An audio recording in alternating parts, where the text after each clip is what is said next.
الحمدللہ رب العالمین والصلاة والسلام علی سید المرسلین اما بعد فاعوذ باللہ من الشیطان الرجیم بسم اللہ الرحمن الرحیم۔ روحانی وظائف چینل کی جانب سے تمام معزز ناظرین کو السلام علیکم۔ روحانی وظائف چینل لایا آپ کے لیے ایک ایسا ماہ ربیع الاول شریف کا وظیفہ اور اس مہینے کا بہت ہی خاص ترین عمل کہ جس کے کرنے سے اگر آپ 7 برائے اعظم بھی مانگیں گے اللہ پاک آپ کے قدموں میں رکھ دے گا۔ یہ کوئی عام عمل نہیں یہ کوئی عام وظیفہ نہیں بلکہ حضرت آدم علیہ السلام کا بتایا ہوا عمل ہے، اور آباء و اجداد کا بتایا ہوا عمل بہت زیادہ قابل احترام ہوتا ہے، اور ان وظائف کی برکت سے اللہ پاک بہت کچھ عطا فرماتا ہے۔ تو اللہ تبارک و تعالی قرآن پاک میں ارشاد فرماتا ہے، ان عدت الشہور عند اللہ 12 شہرا فی کتاب اللہ یوم خلق السماوات والارض۔ بے شک مہینوں کی گنتی اللہ کے نزدیک 12 مہینے ہے اللہ کی کتاب میں، جب سے اس نے آسمان اور زمین نازل فرمایا۔ اس 12 مہینوں میں تیسرا مہینہ ربیع الاول شریف کا ہے، اور اس مبارک مہینے کا تعلق میلاد مصطفیٰ صلی اللہ علیہ وآلہ وسلم کے ساتھ ہے۔ اس ماہ مبارکہ کی بہت زیادہ فضیلتیں ہیں۔ اس کی وجہ تسمیہ کے بارے میں یہ کہا جاتا ہے کہ ربیع الاول کا لفظی معنی پہلی بہار ہے۔ اس وقت بہار کا موسم شروع ہو رہا تھا، اسی بنا پر اس ماہ مبارک کا نام ربیع الاول شریف رکھ دیا گیا۔ اور اس مہینے میں وہ بہار جو کہ ماہ نبوت بدر منیر محبوب رب قدیر صلی اللہ علیہ وآلہ وسلم کی جہان آب گل میں آمد کی بہار ہے، اور اس بہار کے آنے سے تو بہاروں پر اور بھی بہاریں آ جاتی ہیں کہ ولد الہدی فالکائنات ضیاء وفم الزمان تبسم وثناء، کہ سراپا ہدایت نے جنم لیا تو ساری کائنات روشنی کا گہوارہ بن گئی، اور زمانے کا منہ مجسمہ تبسم و تعریف بن گیا۔ یوں تو ماہ ربیع الاول شریف میں کہا جاتا ہے کہ کثرت کے ساتھ درود پاک پڑھنا چاہیے، لیکن اگر ماہ ربیع الاول شریف جو کہ پیارے آقا صلی اللہ علیہ وآلہ وسلم کی ولادت با سعادت کا مہینہ ہے، اور دوسری طرف حضور سرور عالم صلی اللہ علیہ وآلہ وسلم کے وصال پاک کا بھی یہی مہینہ ہے، اس لیے تمام صحابہ کرام رضوان اللہ اجمعین، تابعین، تبع تابعین اور دیگر بزرگان دین کا یہ دستور رہا ہے کہ وہ ماہ ربیع الاول شریف میں 1 سے لے کر 12 تاریخ تک روزانہ 20 رکعات نفل ادا فرماتے۔ ان نوافل کے ادا کرنے کی مختلف تراکیب ہیں۔ ہر رکعت میں سورہ فاتحہ کے بعد بس 21 بار سورہ اخلاص یعنی قل هو اللہ احد پڑھنی ہوتی ہے، اور فراغت کے بعد نوافل کا ثواب حضور سراپا نور صلی اللہ علیہ وآلہ وسلم کی بارگاہ بے کس پناہ میں ہدیۃً تحفۃً پیش کرنا ہوتا ہے۔ اور ماہ ربیع الاول شریف کی پہلا جو عشرہ ہوتا ہے، پہلے 10 جو دن ہوتے ہیں، اگر اس میں چاہیں تو آپ 2 رکعت نفل بھی پڑھ سکتے ہیں۔ ہر رکعت میں سورہ فاتحہ کے بعد 3 بار سورہ اخلاص، اور اس کا ثواب پیارے آقا صلی اللہ علیہ وآلہ وسلم کی بارگاہ میں پیش کر دیجئے۔ اس سے بڑھ کر تحفہ کوئی بھی نہیں ہوگا۔ اور پھر کثرت کے ساتھ درود پاک پڑھنا۔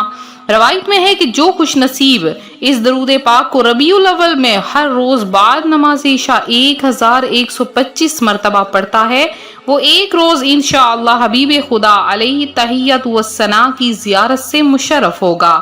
درود پاک کیا ہے؟ درود پاک ہے اللہم صلی علی محمد کما صلیت علی ابراہیم وعلی آل ابراہیم انکا حمید مجید۔ اور اس درود پاک ربیع الاول شریف میں 1.25 لاکھ یعنی 1,25,000 بار ورد کرنے والا بھی خواب میں سرکار مدینہ صلی اللہ علیہ وآلہ وسلم کی زیارت سے مشرف ہوتا ہے۔ درود پاک ہے الصلاۃ والسلام علیک یا رسول اللہ۔ تو درود پاک میں ہر گھڑی مشغول رہنا بہت بڑی سعادت ہے، بہت بڑی رفعت ہے۔ آپ چاہتے ہیں آپ پیارے آقا صلی اللہ علیہ وآلہ وسلم پر درود و سلام بھیجیں، تو آپ بس کثرت کے ساتھ ابھی سے شروع کر دیجئے، اس سے بڑا موقع اور کوئی نہ آئے گا۔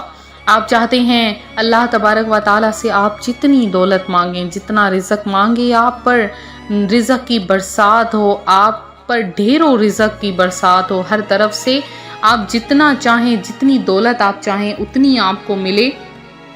تو اس کے لیے آپ کو کیا کرنا ہوگا؟ پہلا کام اور سب سے جو اہم کام ہے وہ ہے اللہ پاک کا شکر ادا کرنا۔ اللہ پاک کا ہر حال میں شکر ادا کیا کریں۔ آپ کے منہ میں نوالا جائے اس پر شکر، آپ کے ہاتھ میں گلاس ہو شکر، ہر چیز پر، کپڑے پہنتے وقت، کوئی اچھی چیز دیکھتے وقت، اللہ پاک کی نعمتیں دیکھتے وقت، اپنی اولاد کو دیکھتے وقت، ہر چیز کو دیکھتے وقت اللہ پاک کا شکر ادا کیا کریں، اور شکر کو اپنے ذہن میں رکھ لیں کہ ہم نے ہر حال میں اللہ کا شکر ادا کرنا ہے۔ اور پھر آپ 12 ربیع الاول شریف تک اگر چلتے پھرتے یہ وظیفہ کر لیں گے جو کہ حضرت آدم علیہ السلام نے اپنے بخشش طلب کرنے کے لیے کیا تھا، اور اس وظیفے سے اللہ پاک نے انہیں، اس دعا سے اللہ پاک نے انہیں معاف فرما دیا تھا، ان کی دعا قبول کر لی تھی۔ آپ نے کیا کرنا ہے کہ 12 ربیع الاول شریف تک چلتے پھرتے اٹھتے بیٹھتے جتنی تعداد میں ہو سکے کوشش کریں روزانہ 3 تسبیحات آپ پڑھ لیجئے، بہت زیادہ برکتیں ملیں گی۔ آپ نے پڑھنا ہے بسم اللہ الرحمن الرحیم، ربنا ظلمنا انفسنا وان لم تغفر لنا وترحمنا لنکونن من الخاسرین۔ اس کا ترجمہ ہے، ہمارے رب ہم نے گناہ کر کے اپنے اوپر بہت ظلم کیا ہے، اگر تو ہمیں معاف نہ کر اور ہم پر رحم نہ کر تو ہم ضرور خسارہ پانے والوں میں سے ہو جائیں گے۔ یہ دعا حضرت آدم علیہ السلام نے سکھائی، اور اس دعا کی برکت سے ہر دعا قبول ہوتی ہے۔ آپ جتنا رزق مانگیں گے، آپ کے پاس جتنی بھی خواہشات ہیں وہ انشاءاللہ عز و جل اللہ تبارک و تعالیٰ کے کرم سے ضرور پوری ہو جائیں گی۔ آپ یہ ضرور عمل کریں، اور اس عمل کو آپ زیادہ سے زیادہ شیئر بھی کریں تاکہ دوسرے بہن بھائی بھی اس وظیفے سے فائدہ حاصل کر سکیں۔ یہ تھا ہمارا آج کا عمل، ہمارا آج کا روحانی وظیفہ جو روحانی وظائف چینل آپ کے لیے لے کر حاضر ہوا ہے۔ میری ایک بہن ہے ریحانہ نام ہے ان کا، انہوں نے ہمیں بتایا کہ آپ کے وظائف سے میں بہت زیادہ بیمار تھی اور میری طبیعت ٹھیک ہو چکی ہے۔ اللہ پاک آپ کو دونوں جہاں میں کامیابیاں عطا فرمائے۔ اور اس کے علاوہ ایک میرے بھائی ہیں اطہر الحسین، اللہ پاک آپ کی والدہ کو شوگر جیسی بیماری سے صحت عطا فرمائے، نجات عطا فرمائے۔ اور ایک میری بہن ہے رضیہ ہیں، مسز علی ہیں، اور اس کے علاوہ ان کی بیٹیاں ہیں سمرہ اور سارہ علی۔ اللہ پاک آپ کو ہر قدم پر کامیابیاں عطا فرمائے، آپ کی تمام پریشانیاں دور فرمائے، آپ کی قسمت اچھی کر دے، آپ کو میٹھا میٹھا مدینہ دکھا دے۔ اور اس کے علاوہ جہانگیر خان ہیں جنہوں نے دعا میں حصہ لیا ہے، اور زین علی ہیں، اور مسز سراج ہیں جنہوں نے دعا میں حصہ لیا، اور فرحت ناز ہیں، ظہیر احمد ہیں، فرزانہ ہیں، اور زید انصاری ہیں، اور جنہوں نے بھی اس کے علاوہ دعا میں اپنا نام شامل کروانا ہے ان کو درود پاک پڑھنا ہوگا، اور پھر ان کا نام دعا میں شامل کر لیا جائے گا۔ تو ملتے ہیں اپنے اگلے وظیفے کے ساتھ، اپنا خیال رکھیں، فی امان اللہ۔